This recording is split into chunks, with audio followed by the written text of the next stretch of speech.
منطقی انجام تک پہنچے گا 9 مئی کا؟ اور کیا یہ جو مریم نواز صاحبہ بھی کہہ رہی ہیں کہ یہ اعتراف جرم ہے، مطلب وہ یہ تو نہیں کہہ رہے کہ پرتشدد احتجاج ہونا چاہیے، وہ کہہ رہے ہیں کہ پرامن رہنا چاہیے، تو کیا واقعی یہ اعتراف جرم ہے جو بانی پی ٹی آئی نے کی ہے؟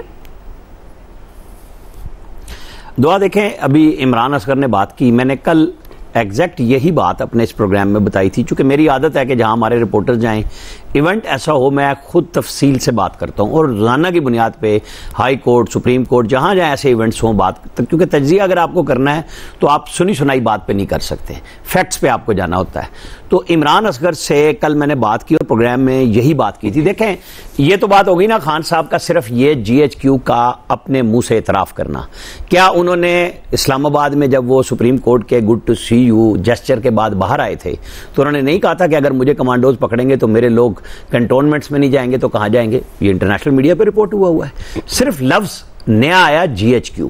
اب اس کے بعد جیسے بابر اعوان نے وضاحتی پروگرام چلایا، وہی اسد کیسر صاحب چلا رہے ہیں، یہ پارٹی کے اندر سے ہو رہی ہے۔ بھائی وہ جب خود کہہ رہے ہیں اور بار بار کہہ رہے ہیں، اور میں نے بھی لفظ پرامن احتجاج، کل یہ لفظ یہاں پہ بولا تھا، میں نے نہیں بولا کہ احتجاج کرو، انہوں نے کہا پرامن احتجاج۔ اب بات یہ ہے کہ آپ جب لوگوں کو تیار کرتے ہیں وہی اسی بنیاد پہ آپ کی ذمہ جاتی ہے۔ آج نہ صرف مریم نواز بولی بلکہ شہری رحمان کا صبح پیپلز پارٹی نے بیان جاری کیا، دوپہر کو خورشید شاہ کا بیان جاری ہوا، اسی کے اوپر سیم کہ یہ اعتراف ہے۔ اس کے اوپر اب اسد کیسر صاحب وغیرہ کو ہوا کہ بھئی یہ تو ہمارے گلے پڑنے والی کہانی بن جائے گی۔ ان کے اپنے شہریار آفریدی نے کہا تھا جی ایچ کیو چلیں، لوگوں کے بیان ویڈیو پہ موجود ہیں، کوئی چھپے ہوئے نہیں ہیں، کوئی آڈیو لیکس پہ نہیں ہے۔ یہ کیا ہوگا، منطق کے انجام تک پہنچتا ہے نہیں پہنچتا، عدالتیں اس کو کیسے لے کے چلیں گی، فوجی عدالتوں کے اوپر سٹے سپریم کورٹ کا موجود ہے۔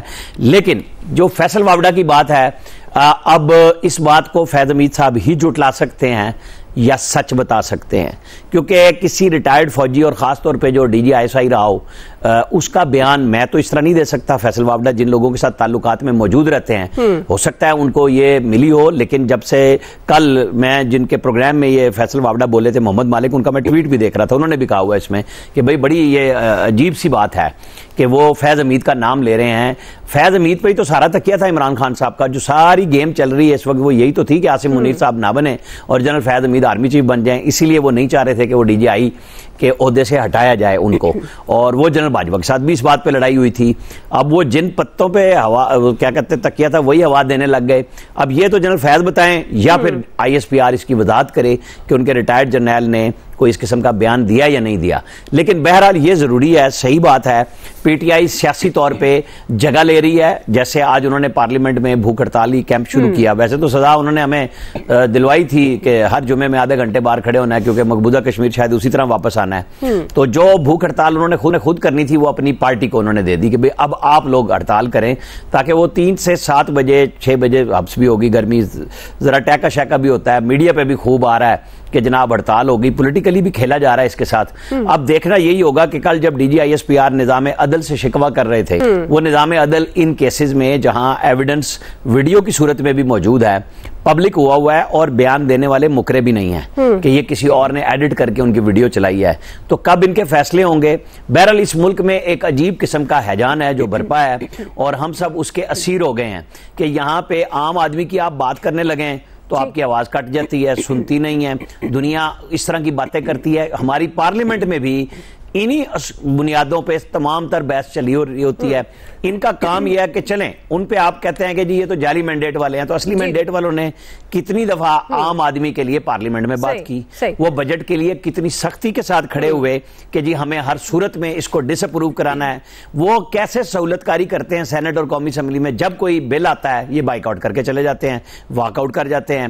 وہ اب آج کی پی ٹی آئی ہے، کل کی وہ سنی اتحاد کونسل، بہرحال تحریک انصاف ہی ہے، جو بھی ہے، یہ کہاں کھڑے ہیں؟ یہ باقیوں کو تو کہہ دیں، الزام لگا دیں، یہ کہاں سچے میاں ہو کے کھڑے ہیں کہ جی ہم عام آدمی کے لیے کھڑے ہیں؟ بس ہم پھنس گئے ہیں پاکستانی اس کے اندر کہ کبھی یہ پارٹی اور کبھی وہ پارٹی، اور کسی کا کوئی چکر ختم نہیں ہو رہا۔ جی نوید صاحب عام آدمی کی تو کوئی نہیں سنتا، لیکن ابھی جو پاکستان تحریک انصاف کے ساتھ معاملات ہیں، ان کے دفتر کو سیل کرنا، ظاہر ہے ریاستی دہشت گردی کہا جا رہا ہے، ڈیجیٹل دہشت گردی کہا جا رہا ہے، جس کا جواب عمر ایوب صاحب بھی دے رہے ہیں، اور باقی جماعتوں کی بھی وہ نشاندہی کر رہے ہیں سوشل میڈیا کے حوالے سے۔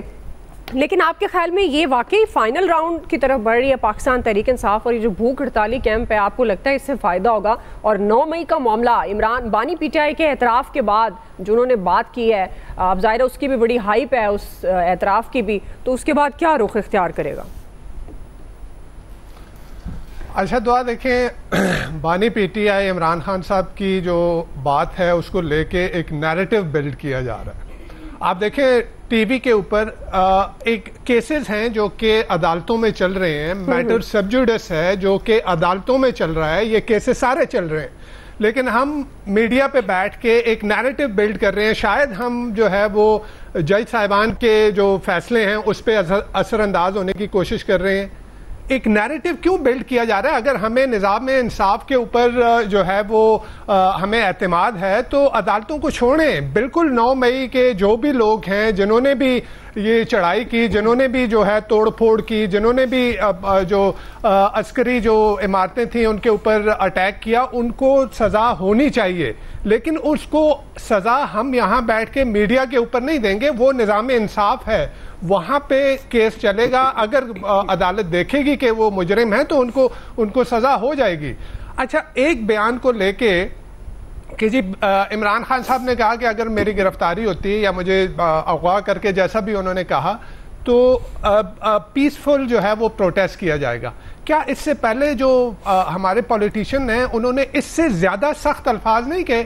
کیا مولانا فضل الرحمان نے کور کمانڈر کے گھر کے گھیراؤ کی بات نہیں کی تھی؟ کیا آصف علی زرداری صاحب نے اینٹ سے اینٹ بجانے کی بات نہیں کی تھی؟ تو دیکھیں ان چیزوں کو چھوڑیں۔ آپ اس وقت اگر ہمارے سیاستدانوں کا مسئلہ یہ ہے کہ ہم نے اپنے ماضی سے کچھ نہیں سیکھا، ابھی بیٹھ کے یہ کہا جا رہا ہے کہ جی یہ عمران خان صاحب اور پی ٹی آئی جو ہے یہ نیشنل سیکیورٹی تھریٹ بن گیا ہے، لیکن 3.5 کروڑ لوگوں نے اس کو ووٹ دیا ہے۔ کیا آپ یہ 3.5 کروڑ لوگوں کو سب کو جو ہے وہ نیشنل سیکیورٹی تھریٹ قرار دیں گے؟ یہ پاکستان کے لوگ ہیں، یہ پاکستان کے عوام ہے جنہوں نے ووٹ دیا ہے اس کو۔ آپ نے جو ہے وہ کبھی ذوالفقار علی بھٹو جو ہے وہ نیشنل سیکیورٹی تھریٹ بن جاتا ہے، کبھی جو ہے وہ فاطمہ جناز نیشنل سیکیورٹی تھریٹ بن جاتی ہے، کبھی نواز شریف صاحب جو ہے نیشنل سیکیورٹی تھریٹ بن جاتے ہیں، کبھی بے نظیر بھٹو محترمہ جو ہے وہ نیشنل سیکیورٹی تھریٹ بن جاتی ہیں، اور کبھی آ کے عمران خان صاحب نیشنل سیکیورٹی تھریٹ بن جاتے ہیں۔ کیا یہ کروڑوں لوگ جن لوگوں کو ووٹ دے کے پارلیمان میں بھیجتے ہیں، کیا وہی نیشنل سیکیورٹی تھریٹ بن جاتے ہیں؟ میرے خیال میں ہمارے سیاستدان جو ہے نا اس سے سیکھ نہیں رہے، اپنے ماضی سے نہیں سیکھ رہے۔ ذوالفقار علی بھٹو کے ساتھ کیا ہوا، کس نے کیا؟ نواز شریف صاحب کے ساتھ 3 دفعہ ہوا، کیا ہوا، کس نے کیا؟ بے نظیر بھٹو کے ساتھ کیا ہوا اور کس نے کیا؟ تو کیا ہمارے سیاستدان اس سے سبق نہیں سیکھ رہے؟ آج جو ہے وہ صرف ایک پیج پہ ہونے کے لیے اب آ گئی ہیں مریم نواز صاحبہ۔ آپ سیاسی میدان میں آپ اگر جمہوریت پسند ہیں، جمہوری روایات کے اوپر، جمہوری اقدار کے اوپر، جمہوریت کے اوپر اگر آپ کو یقین ہے تو